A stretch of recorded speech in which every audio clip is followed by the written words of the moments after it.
and it's about time that the German public starts to talk about this in the way that it deserves to be talked about. Because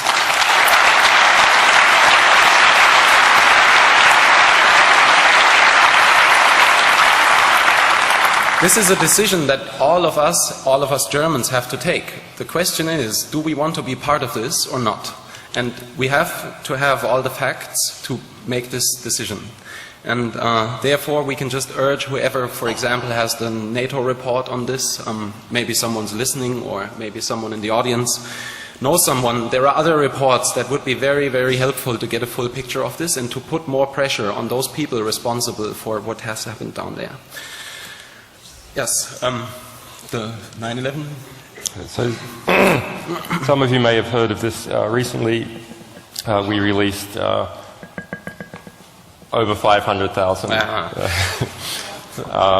over 500,000 text messages, pager messages that were intercepted between 3 a.m. New York time, September 11, and 3 a.m. New York time, September 12. In 2001. 2001, yes. So those messages provide a totally objective and accurate snapshot into a form of communication that was happening at that time. That includes a lot of messages from Secret Service, it includes first responders, NYPD, doctors, and so on. But the meta context is also very interesting, that someone was intercepting the pager traffic for 4 major pager networks in the United States before September 11, because remember this is at 3 a.m.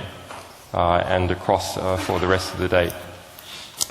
And when we released this, we seem to have invented a new form of political demonstration or political art, which is we released this in delayed real time.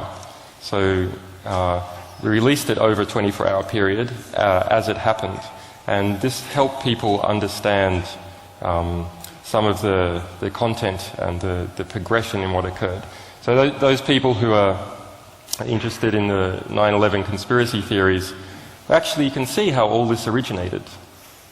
You can see Condoleezza Rice calling off aborted missions. You can see people talking about bombs exploding or secondary explosions. You can see misreporting by the media, and you can see all this swirling around and some opportunism by the security state later on in that day. And it seems to me that that has produced the political moment that we have now. And this initial window it gives you the sense of movement that has led to this sort of defining event of our time. For us, this was actually quite hard to release because so many people were interested in the material.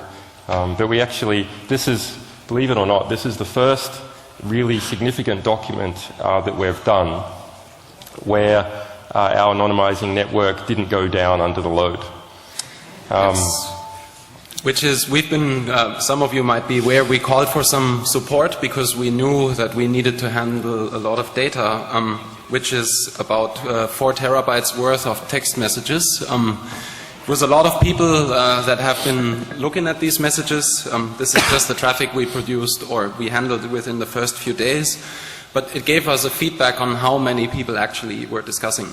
And a lot of the people, even those people that criticized this publication, were still looking at it and following it over 24 hours. So even if you do not agree with, there's still an interest. So we received 0 complaints from anyone who had any, 0 complaints from anyone who had in fact sent a pager message. Yes, that's noteworthy.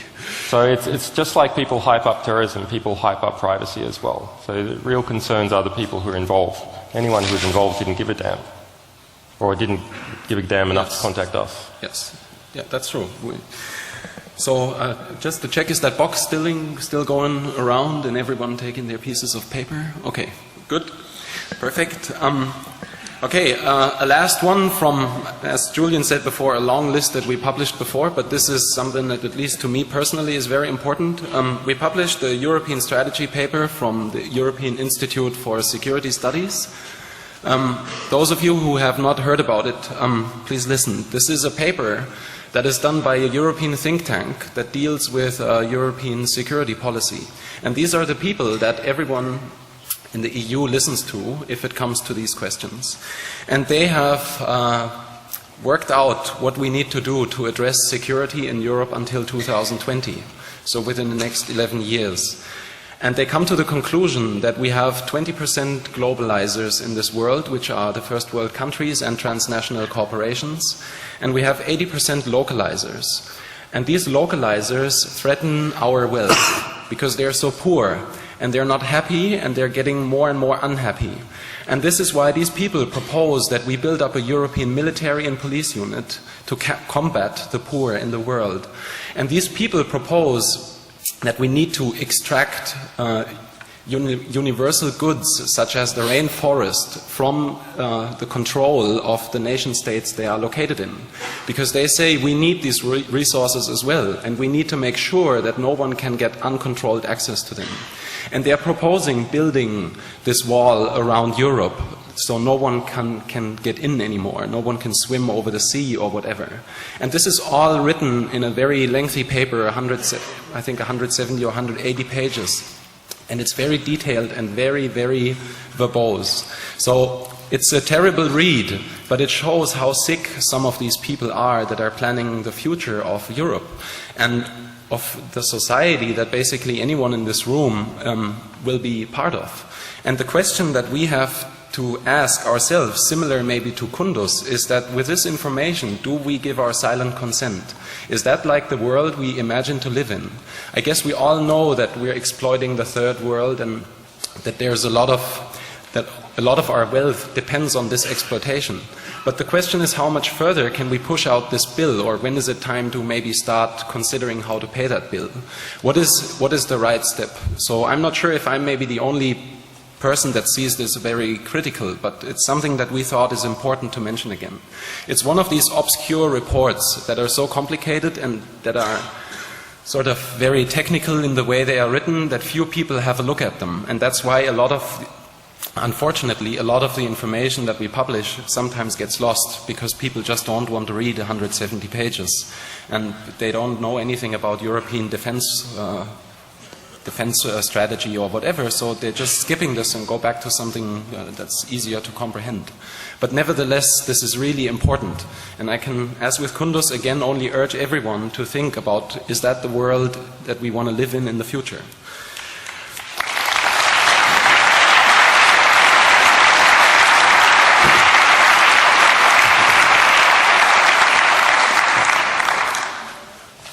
So Daniel just mentioned that sometimes we have difficulty in people picking up material that seems to be complex.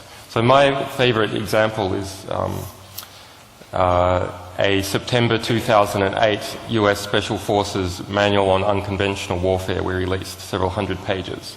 Now, it's written for intelligent people. It's written for special forces units who go into countries and try and overthrow the government of that country, or alternatively back up surrogate forces, paramilitaries to suppress insurgencies. So US forces manual about how to create insurgencies or to suppress them. So it reads to me like Noam Chomsky times -1. This is not a book for fools. This is a book that talks about all the instruments of US national power.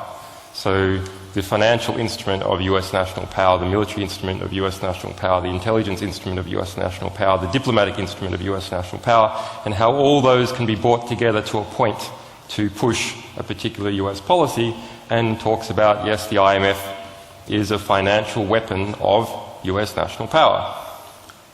That's its terminology, a financial weapon. And that the USAID is also a financial weapon. So those documents do not get any media attention at all.